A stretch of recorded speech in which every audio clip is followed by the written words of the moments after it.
ماه من غصه چرا؟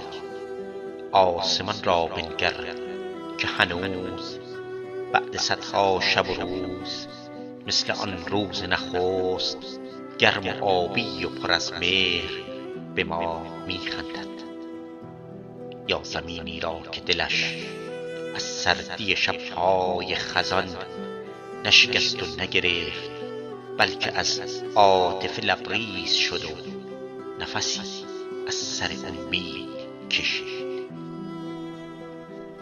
و در آغاز بهار دشتی از یاس سپید زیر پاهامان ریخت تا بگوید که هنوز پر امنیت احساس خداست.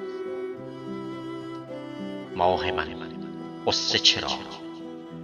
تو مرا داری و من هر شب و روز آرزویم همه خوشبختی توست. ماه من دل به غم دادن و از یأس سخنها گفتن کار آنهایی نیست که خدا را دارند.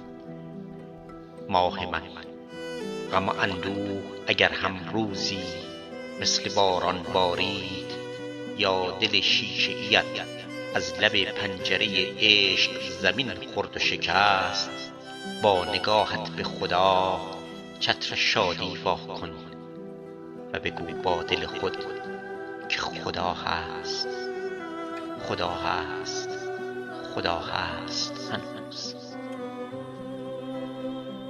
او همانی است که در تارترین لحظه شب راه نورانی امید نشانم میداد.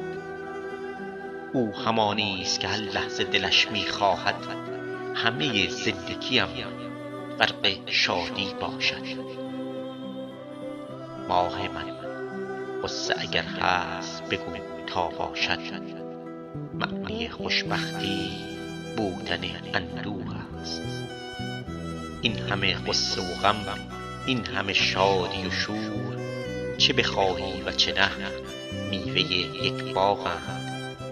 همه را با هم و با عشق بچین، ولی از یاد مبر پشت هر کوه بلند سبززاری است پر از یاد خدا، و در آن باز کسی میخواند که خدا هست، خدا هست، خدا هست هنوز.